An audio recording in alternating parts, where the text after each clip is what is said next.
Authors Press. Hey, it's Benji Cole, son of Al Cole from CBS Radio, welcoming you to another edition of People of Distinction, the talk that gives an in-depth view of some of the most dynamic, intelligent, and successful people on the planet.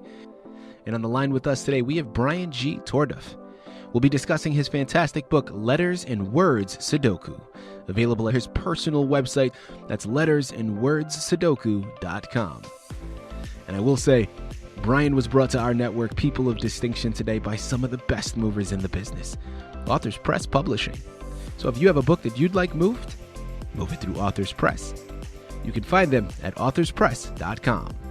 And guys, listen, it is an absolute pleasure to have Brian here on the line because his book we're discussing today, Letters and Words Sudoku, right there in the title, you know what to expect. Guys, Sudoku puzzles are some of the most popular puzzles in current society, right? I mean, it doesn't matter where you're going. You can probably find somebody on your day-to-day travels that are working on a Sudoku puzzle. Now, what's interesting about these puzzles is the majority of Sudoku puzzles that you're going to find, they're going to revolve around numbers, right?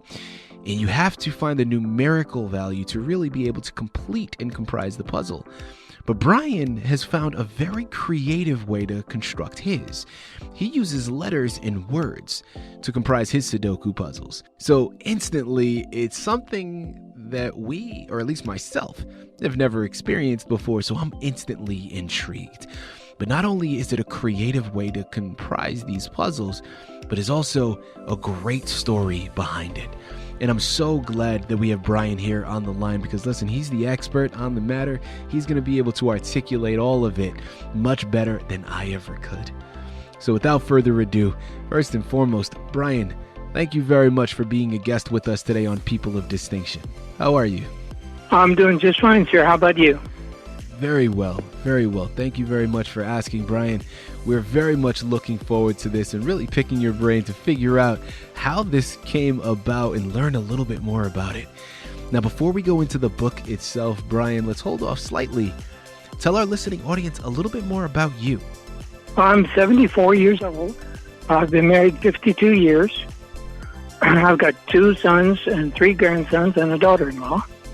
So I grew up in the military. My dad retired Army. I joined the military just after college, and I'm retired from the military also.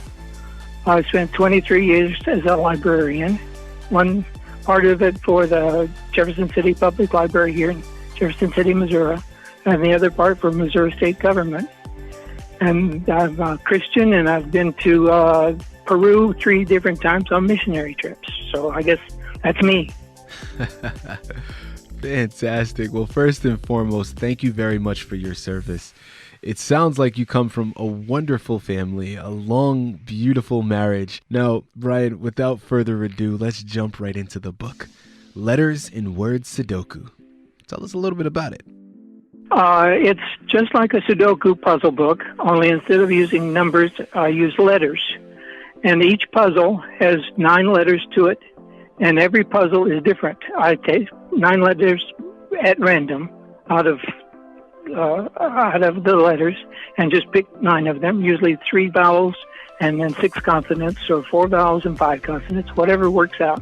And I just put them a random line for the first line in each of the, like one column with all the 9 letters. And then from there, I do the rest of the puzzle, just try to make sure that no of the letters are in different places or wrong places or whatever, and that's what it works out like. Fantastic. Now, it may be hard to articulate without visually being able to see, but Brian, for our listening audience, I mean, we know with Sudoku puzzles, traditionally with the numbers, the way you know what number belongs in which box is it's supposed to add up to a certain totality, right? I mean, that's how you know, okay, this number is a 6 and not a 2, right? Now, with your puzzles, since you're using letters, how, articulate to our listening audience, how do you know which letter goes in which box? Okay, I'm just drawing myself a picture here so I can see what I'm talking about. Down at the bottom of the puzzle, there's a list of all the 9 letters that are being used for that particular puzzle. And the way the Sudoku puzzles are designed up, it's got nine squares, three across, three. It's got 9 squares, and each square's got 9 squares inside of it. So once you've filled up one of the 9 square puzzles, you've got A, F, G, H, T, L, M, N, O, or whatever, and that's all the puzzles that you're going to have to start with. So then you have to make sure that the next 3 squares is going to have the same letters, but they can't be any duplicates. So you have to go through and you take level 1 and find out all the letters that are in it. And then when you start down in level 2, you've got the same letters that are in level 1, you have to put into level 2. Then you have to go through and figure out all the letters that were in there. Then you have to make sure that all those are the same, and then all those are the same, so that each one of the 9 squares with the 9 letters in it is different from the next one with the same 9 letters in it. And it's different from the next one with the same 9 letters is different, so that no letter appears twice on any line or any column. Fantastic. Thank you very much. Does that make sense? Absolutely. Absolutely. Thank you very much for articulating that, Brian. And guys, just for your own reference, of course, if you head on over to lettersinwordssudoku.com, there are examples provided right there on the homepage by Brian. So this way, in addition to, of course, having the book, you have some assistance there as well. Now, Brian, next question that I'd love to ask. I mean, there's a very unique storyline behind this book, and really how you came to bring it into fruition. Articulate to our listening audience, what made you decide to write this book? Well, it's a kind of a long story, but I've always liked the Sudoku puzzles for years, but in 2011, I had an accident. I fell down in a store, hit my head on something, and I don't remember anything about what happened or anything like that. I don't remember going to the hospital. I don't remember anything for about 5 or 6 days. I found out that I had 15 stitches on my right side of my head, and I banged my head on something. So I have no idea what. The doctors checked it out, but my memory had gone. I was started out as a secretary. I was working as a secretary for the Missouri state government, and I could not. And I always did a good job with that because I worked with a lot of people that we had that were born and raised in other countries. I worked with PhDs or MDs or whatever from Kenya, from Russia, from Germany, from Japan, from China. I worked with all those different people with their different problems with languages, and they would tell me what they wanted to say, and I would be able to help with their spelling or their grammar or whatever. So that was one of the things I really liked about that job. And then after I fell and hurt my head, I got to the point where I couldn't remember anything. I remember my wife being at the hospital with me, and she told me later on that her mother had been there every day, and I don't remember her at all. My son came up to visit me. I don't remember that. People came in and visited with me, and some of them looked like people I might have known from the Army, but I wasn't sure, and turned out to be ham radio friends. I'm also got a license for ham radio. And it's just one of those things that I couldn't figure it out. And then they started giving me tests or games, and they'd ask me things like, what are 3 different kinds of trees? And I did not even know what a tree was. And it was that bad that I could not have told them that. So then they started going down and they'd given me tests like drawing a picture. And then I'd get to draw a picture of a tree, and they'd show me what a tree was, and then I would draw the picture, and that would help me to figure out what it was, because then I would see a picture of a tree when it went to my head. Mm-hmm. And when somebody asked me about it, and that's kind of the way that got started. And then as I worked, I was off for a while, and then I went back to work, and my boss decided that I wasn't really capable of doing what I was used to doing, so I had enough years in the government to retire. So I retired from that in 2013. And then I got to just kind of playing the game on my own, and we're designing my own games or designing my own puzzles.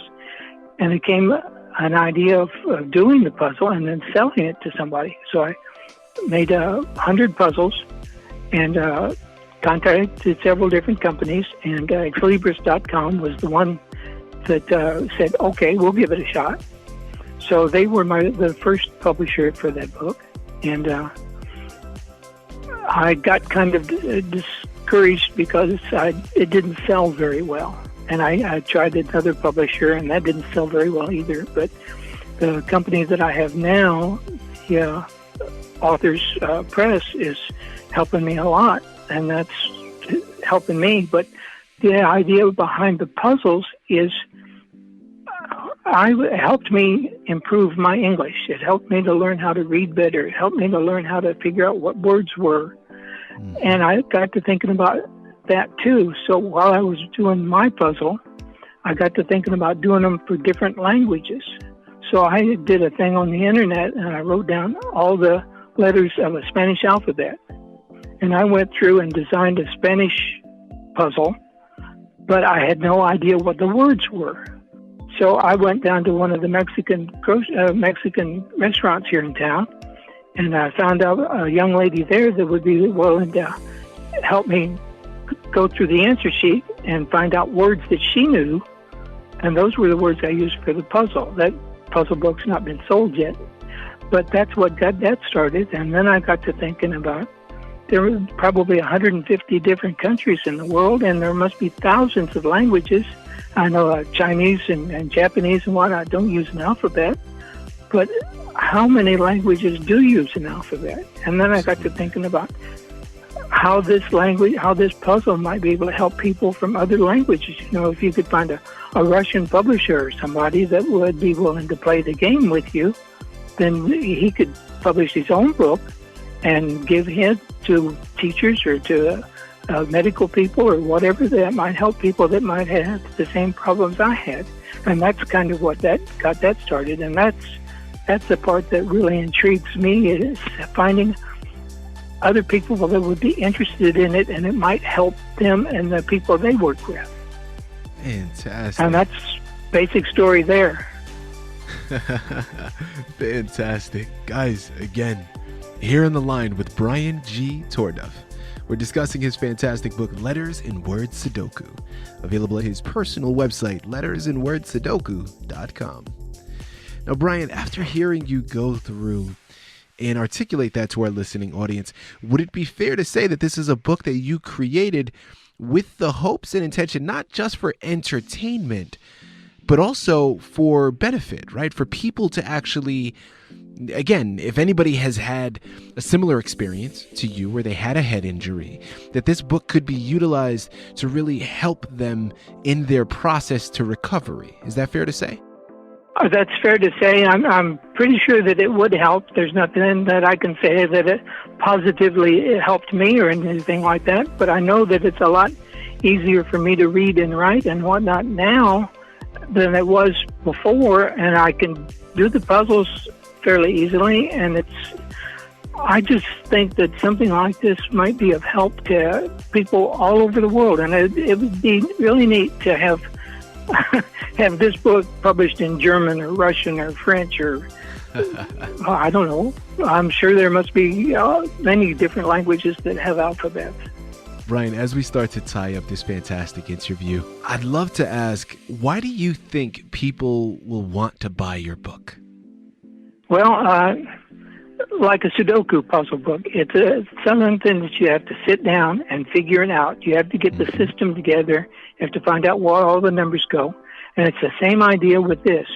Once you've got that figured out and you've got that fit in here, then the second part of my game is kind of going through your finished puzzle and then finding the words you got. And then part of the answer sheet has those words that I found that go with that puzzle. And you may find more puzzles, you may find less, I don't know, but it gives you an idea of the words that I found, and you can look at those words and see if you can find those words in your book, or you can just go through your first puzzle that you did and find the ones and circle them or whatever you want to do, and then write them down just to show that you found all the books, all the puzzles all the letters that you could find, and all the words that you could find. There you have it. There you have it. Guys, listen, call a spade a spade. Puzzles are enticing, okay?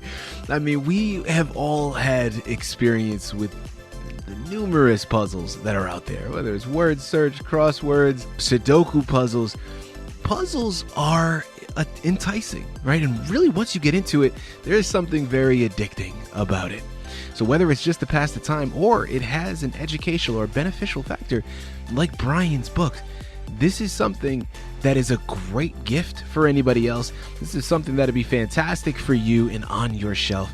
And we all know, given the current circumstances of what we're all going through with this COVID situation, we're starting to see the light at the end of the tunnel, but we're not quite there yet.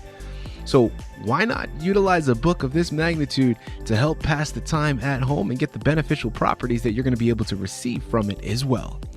So one more time, here on the line with Brian G. Tordoff. We just finished discussing his fantastic book, Letters in Word Sudoku, available at his personal site, lettersinwordsudoku.com. You surely will not be disappointed. Brian, thank you once again for being a guest with us today on People of Distinction. Well, thank you very much. I appreciate the offer, and had to talk to so many different people all at the same time. That is just an amazing thought to me.